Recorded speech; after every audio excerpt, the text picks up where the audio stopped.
में आपका स्वागत है। मैं राकेश कुमार हूँ। मैं दिल्ली विश्वविद्यालय में प्राध्यापक भी हूँ, सहायक प्राध्यापक। इसके अलावा मैं लेखक भी हूँ, समाज के लिए चिंतन करता हूँ। मुझे धर्म और आध्यात्म में काफ़ी रुचि है। मैं चाहता हूँ कि जो नई पीढ़ी है उन्हें भी धर्म और आध्यात्म में रुचि जागे, क्योंकि अंतिम रूप में आदमी को मोक्षी, जीव को मोक्ष प्राप्त करने की जो है लालसा होती है।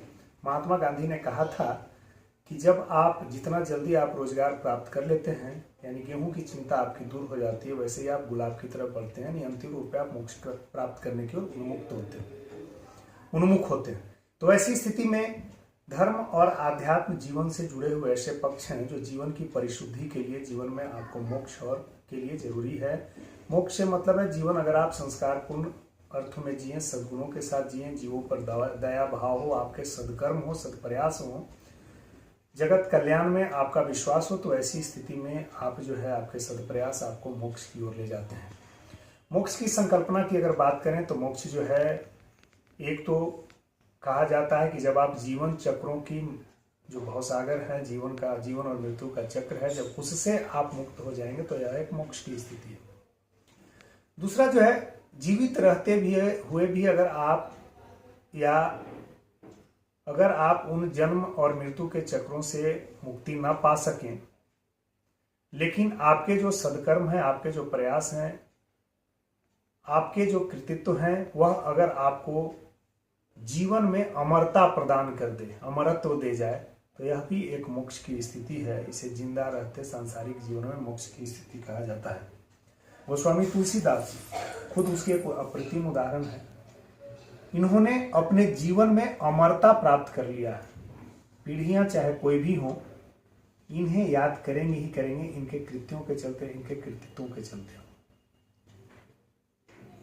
तो हम आज पाठ को आगे। रामचरित सर बिनु अनहाए, सो श्रम जाय न कोटि उपाय।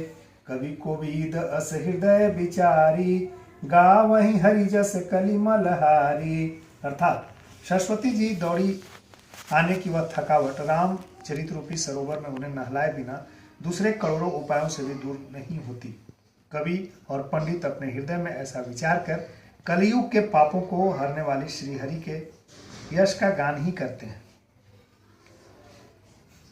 किन्ह प्राकृत जन गुण गाना, सिर धुनि गिरा लगत पछिताना। हृदय सिंधु मति सीप समाना, स्वाति शारदा कहीं सुजाना। अर्थात संसारी मनुष्यों का गुणगान करने से सरस्वती जी सिर ढूंढकर पछताने लगती हैं कि मैं क्यों इसके बुलाने पर आई। बुद्धिमान लोग हृदय को समुद्र, बुद्धि को शिप और सरस्वती को स्वाति नक्षत्र के समान कहते हैं। आप इसका अर्थ समझिए कि जब सांसारी मनुष्य यानी सांसारी मनुष्यों का गुणगान किया जाता है और सरस्वती जी अगर पहुंच जाती उस गुणगान को सुनने के लिए, तो उन्हें एक पश्चाताप का भाव आ जाता है, क्योंकि उन्हें लगता है कि जो संसारी मनुष्य होते हैं वो काम, अर्थ, धर्म और मोक्ष में काम और अर्थ के पक्ष को ज़्यादा अपने जीवन में जो है प्रश्रय देते हैं, प्राथमिकता देते हैं। वैसी स्थिति में उनके गुणों को सुनना कभी भी परोपकारी नहीं हो सकता, जन कल्याण के लिए नहीं हो सकता। उन्होंने कहा कि तुलसीदास ने कहा कि बुद्धिमान लोग हृदय को समुद्र, यानी उनका हृदय इतना विशाल होता है कि वे समुद्र के समान अपने हृदय को विशाल कर लेते हैं।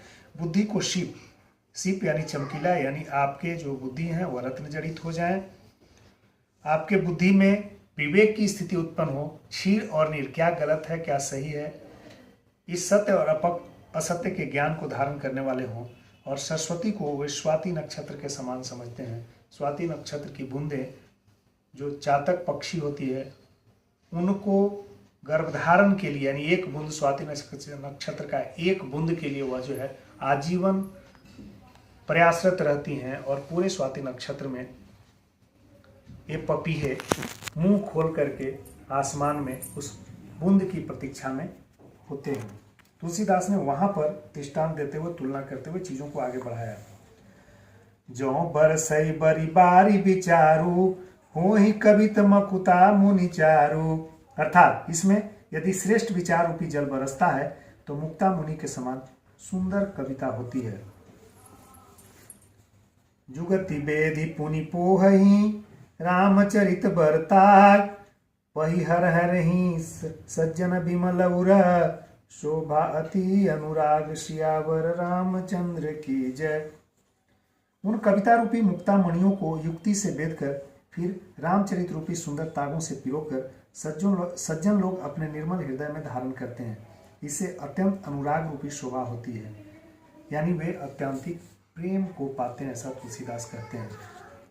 यानी राम का नाम, राम का जब आप माले के समान, जो माले में मोतियां गुथी होती हैं, उनके समान अगर अपने हृदय में समाहित कर लेते हैं तो ऐसी स्थिति में आप भवसागर को पार करते हैं। आप सद्गुणों को अपने साथ जोड़ने का प्रयास करते हैं, आत्मसात करने का प्रयास करते हैं। जे जन में कलिकाल कराला, करतब बायस बेश मराला, चलत कुपंथ बेद मग डाणे, कपट कलेवर कलिमल भाणे। अर्थात जो कराल कलयुग में जन्मे हैं उनकी करनी कौवे के समान है, वे वेश हंस का सा है जो वेद मार्ग को छोड़कर कुमार्ग पर चलते हैं, जो कपट की मूर्ति और कलयुग के पापों के भाणे हैं।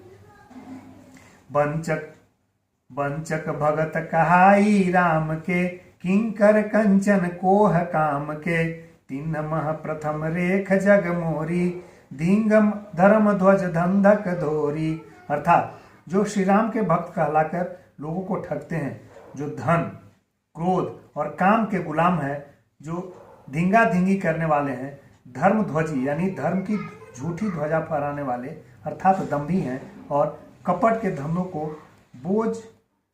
धंधों का बोझ ढोने वाले हैं। संसार में ऐसे लोगों में सबसे पहले मेरी गिनती होती है। तुलसीदास ने बड़ी ही उदारता के साथ जो मानव हृदय की कमियां हैं, जो सामान्य मानव की कमियां हैं, उनको उजागर किया है। उन्होंने कहा है कि आप यह समझ सकते हैं कि जो श्री राम का भक्त कहाते हैं और लोगों को ठगते हैं, श्री राम का भक्त कहकर लोगों को ठगते हैं, जो धन, क्रोध और काम के गुलाम हैं और धर्म की झूठी ध्वजा फहराने वाले हैं, आप वैसे लोगों में भी मेरी गिनती कर सकते हैं। लेकिन इसके बावजूद भी मैं राम का अति प्रिय, राम के गुणों का बखान करना चाहता हूं और दुनिया के सामने जो राम के आदर्श चरित्र है उसको लाना चाहता हूं। आप मुझे चाहे जो भी समझे। यहाँ पर जो सोचने वाली बात है, जो पक्ष है, यह 3 है और हर एक व्यक्ति को अपने जीवन में इसे अपनाने के लिए प्रेरित होना चाहिए। यहाँ पर साध्य, साधन और साधक 3 पक्ष हैं। साध्य गोस्वामी तुलसीदास के लिए श्री राम के आदर्शों की रचना है, श्री राम के आदर्शों को समाज में स्थापित करना है। इसके लिए प्रयासरत हैं कि श्री रामचरितमानस की रचना हो, यह उनका साध्य है। साधक वो स्वयं है। यहाँ पर साधक के लिए जो पक्ष है वह यह है कि साधक तभी जो है अपने साध्य को साधने में सफल होता है जब उसे वह विश्वास हो कि मैं यह काम कर ले जाऊंगा, इस काम में मुझे करने में परेशानी के बावजूद भी मैं इस काम को कर सकूंगा, इस काम को अंजाम तक पहुंचा सकूंगा। उसे यह विश्वास हो और वही विश्वास जो उसे आत्मविश्वास जगाए। लेकिन अगर अति आत्मविश्वास की स्थिति होती है तो वह काम जो है बाधक हो जाता है। तुलसीदास अब तक के चौपाइयों में, छंदों में, सोरठाओं में, दोहाओं में अपने बारे में जो सामान्य मनुष्य की कमियां होती है वो गिना रहे हैं। वह गिनवाने के साथ यह कह रहे हैं कि मुझ में तमाम कमियां हैं, मैं भी एक पुरुष हूं, सामान्य मानव हूं, और यह सामान्य मानव, यह पुरुष एक पुरुषों में मर्यादाओं को धारण करने वाला पुरुषोत्तम के स्वरूप का वर्णन करने जा रहा है। यानी साधक जो है निम्न श्रेणी का है, साध्य श्री राम जो है उच्च श्रेणी और उच्च चरित्र आदर्शों से सुसज्जित है। वैसी स्थिति में तुलसीदास अपनी कमियों को गिनाकर यह बताना चाहते हैं कि मैं इस तमाम कमियों के बावजूद मैं उच्च साध्य श्री राम के चरित्र का वर्णन करना चाहता हूँ। नई पीढ़ी तक, नए लोगों तक, समाज जो भ्रष्ट हो चुका है, जो भ्रष्टाचार, जो भ्रष्ट आचरण पर बढ़ रहा है, जो मलेच्छों के कारण जीवन में, मलेच्छों के कारण जो भारतीय समाज में विकृतियां आई हैं, हिंदू धर्म अपने विकृति की ओर है। और ये आपको पता होगा कि तुलसीदास जो है मध्यकाल में थे और यहाँ पर मुस्लिम शासक थे, मुगल शासक थे, और वे विधर्मी बनाना चाहते थे, हिंदुओं को विमुख करना चाहते थे धर्म से। वैसी स्थिति में तुलसीदास ने वह राह प्रकट किया, वह राह प्रशस्त किया जिसमें राम के आदर्शों को श्री रामचरितमानस में संग्रहित करके उन्हें पथ पर लाने का कार्य किया।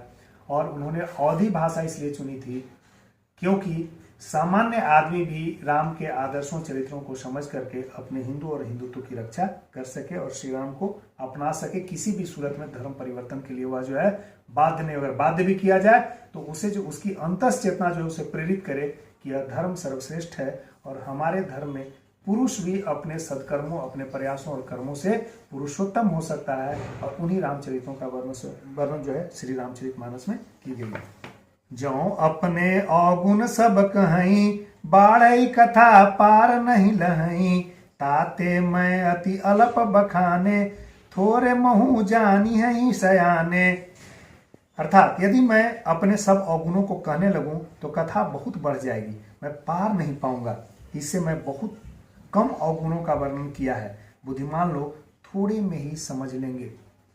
इन्होंने कहा है कि जो मैं अपने अवगुणों का वर्णन कर रहा हूं, मैं बहुत थोड़े अवगुणों का वर्णन कर रहा हूं। मेरे में अवगुण तमाम हैं, लेकिन बुद्धिमान लोग इंसान के लिए या बुद्धिमान लोगों के लिए इशारा काफी होता है। वे समझ जाएंगे कि सामान्य जन में इतनी ही विकृतियां होती है और उन्हें जो है अपने प्रयास से सद्गुणों को धारण करना होता है और पुरुष से पुरुषोत्तम बनने की मार्ग में जो है के मार्ग में आगे बढ़ना होता है और राम उसके आदर्श होते हैं।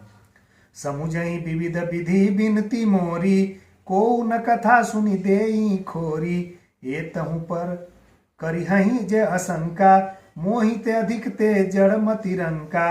अर्थात मेरी अनेकों प्रकार की विनती को समझकर कोई भी इस कथा को सुनकर दोष नहीं देगा, इतने पर भी शंका करेंगे तो वे मुझसे अधिक मूर्ख और बुद्धि के कंगाल हैं। तुलसीदास ने कहा कि मैं अपनी तमाम कमियों को बता दे रहा हूं और इसके जो हमारे साध्य हैं, मैं इस अल्प बुद्धि वाला साधक, मैं पुरुषोत्तम मर्यादा पुरुषोत्तम राम के चरित्रों को साधने के लिए श्री रामचरितमानस की रचना कर रहा हूं और अपनी तमाम कमियों को बता रहा हूं। इसके बावजूद भी अगर इस पुस्तक की कोई जो है आलोचना करता है और हम पर उंगली उठाता है तो यह मान लीजिए कि वह हमसे भी बड़ा मूर्ख है, ऐसा तुलसीदास कहते हैं। कभी न हो नहीं चतुर कहा वही, मति अनुरूप राम गुण गावही, कह रघुपति के चरित अपारा, कह मति मोरी निरत संसारा। अर्थात मैं न तो कवि हूं न चतुर कहलाता हूं, अपनी बुद्धि के अनुसार श्री राम के गुण गाता हूं। कहा तो श्री राम जी यानी श्री रघुनाथ जी के अपार चरित्र हैं, कहाँ मेरी बुद्धि है। मैं जो बात पहले कह रहा था तुलसीदास अब आगे बढ़ते हैं और आगे चौपाइयों में कहते हैं कि मैं न तो अपने आप को कवि घोषित कर रहा हूं, न मैं बहुत चतुर सयाना हूं, न मेरी बुद्धि ही है जो कि चतुर सयाना कहलाए, लेकिन मैं श्री राम के गुणों को गाता हूं। यह मेरी जो है बुद्धि इतना काम जरूर करती है कि श्री राम के गुण को, चरित्र को, आदर्श को गाता है।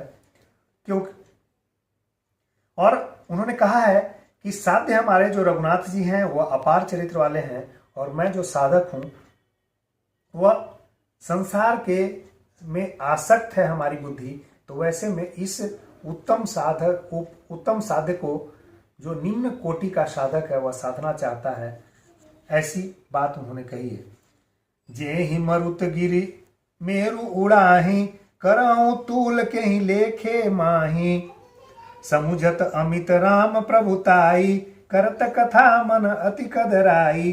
अर्थात जिस हवा से सुमेरु जैसे पहाड़ उड़ जाते हैं, कहिए तो उनके सामने रुई किस गिनती में है। श्री राम की असीम प्रभुता को समझकर कथा रचने में मेरा मन बहुत हिचकता है। कथा की जो प्रभु की माया है, प्रभु का काया है, प्रभु की जो माया है, उनके द्वारा जो चलाई गई हवा है उसे सुमेरु जैसे पर्वत जो है उड़ जाते हैं। तो तुलसीदास स्वयं को रुई के समान मानते हैं, कहते हैं कि उस हवा में मेरी क्या गिनती है, फिर भी मैं श्री राम की कथा कहता हूँ। सारद शेष महेश विधि, आगम निगम पुराण, नेति नेति कही जासु गुण, करहि निरंतर गान, सियावर रामचंद्र की जय। तुलसीदास ने कहा है कि सरस्वती जी, शेष जी, शिव जी, ब्रह्मा जी, शास्त्र, वेद, पुराण ये सब नेति नेति कहकर यानी नहीं पार कर, ऐसा नहीं कहते हुए सदा जिसका गुणगान करते हैं, यानी नेति नेति रूप में इनका गुणगान करते हैं। तो मैं कहाँ टिकता हूँ,